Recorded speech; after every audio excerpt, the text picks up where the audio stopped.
showing how I build up my terrain form. This is, again, where I made the little, all this was made out of styrofoam as a brace. I just had to get the form in there. And then I put my tunnel portal right there, and then I put my track bed going all the way through. So, all this was open a few days ago. I started cutting all this styrofoam and gluing it down. And I keep doing it until I only bought one of the little things of these pins. But I bought one box of those pins. I should have bought a second one. I was just too cheap to do it. And basically, you just keep going until you run out of those pins. And that's about all I've got left, because I guarantee somewhere inside all of this and this mountain is probably about 10 more pins that once I had the foam in place, I just couldn't get it out. So I just ended up having to plaster over it. Probably by the time I'm done, this whole pile of pins, recently caked up with glue from a glue accident I had, these will all eventually probably just be blocked up in there. So you can see I've still got some in there where I glued some stuff in. This is going to be the switching yard. Right now I've just got all my track and track supplies in there. Here was a scenery test I did years ago, just to see how that would work. And I've got the cases for my freight cars and stuff like that all sitting here. I don't have a lot of engines and freight cars right now. I've only got the one engine, a 484. But anyway, this is the wall, and as you can see, it's kind of flimsy in some areas. What I'm going to be doing today is cutting and gluing to fill all that up. And then you see how the tunnel runs here.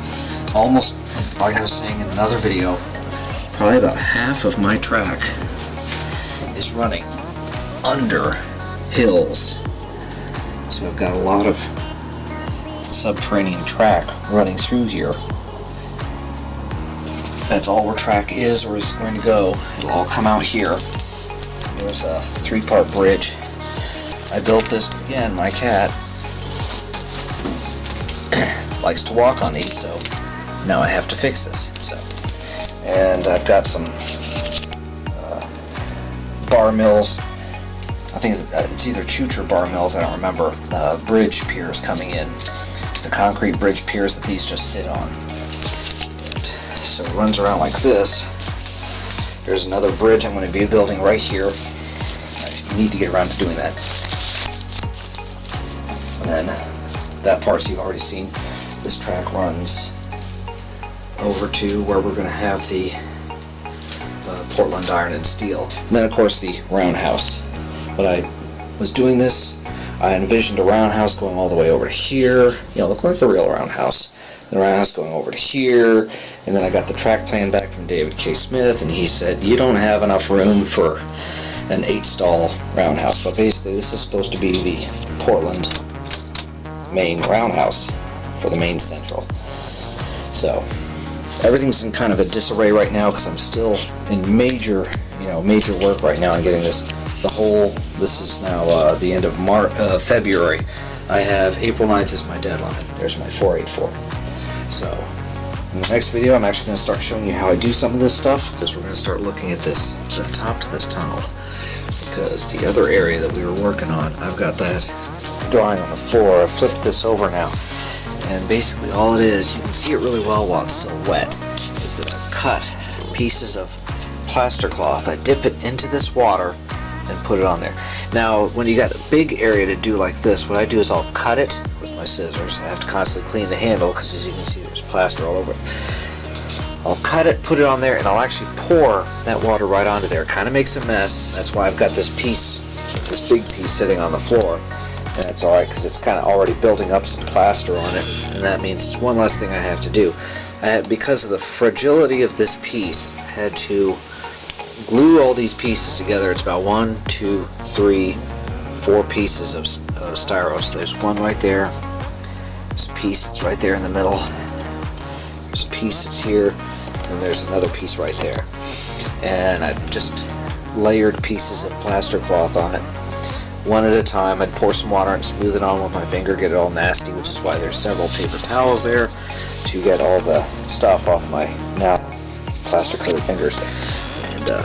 So that's on both sides right now, and that's probably going to sit and dry for a long time. I'll probably put it back on the train layout before I go to bed. So, here's my cat. How are you? He's a good boy. Okay, so, and that piece will of course go right on here, and then sometime this week I should be able to start adding to. I can put that on, and I can start using all my newspaper right there to create all the scenery forms, the little crumbled up bits like this that I did, because that's all this is right here, is just that. Anyway, here's what I was talking about before, how I built this part here.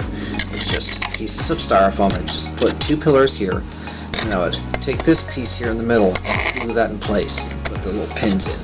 And then what I did is, after I took those pins out, immediately I would put the it would be about a day or so, I wrapped the plaster cloth around it and either dipped it or sprayed it. In this case I had a sprayer, and I was just spraying this to get it, and then I start spraying on the scenery color here.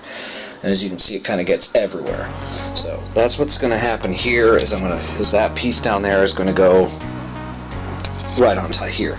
Alright, this is my foam knife, and this is what you use to cut this stuff, because it's a nice big long blade and you can cut it a lot faster. So now what I got to do is I got to start doing this. So what you need for this is you need a ruler. So I'm going to get a ruler. Okay, so real quick, here's what I got done today. I couldn't take you along with me because I was out of batteries for my camera. I'm still thinking about getting a rechargeable camcorder, but we'll see.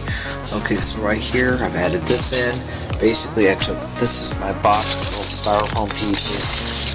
These are all leftover pieces that I've cut. Basically I just cut them like this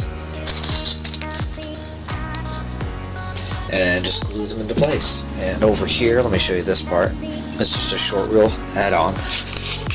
This part right here. So that was all open, so now it's kind of closed. Basically all I did was I took that piece, stuck it in there, I cut it across here, and pinned it in place and glued it. So that's basically what I've done today. Real short and quick and simple. See you next time.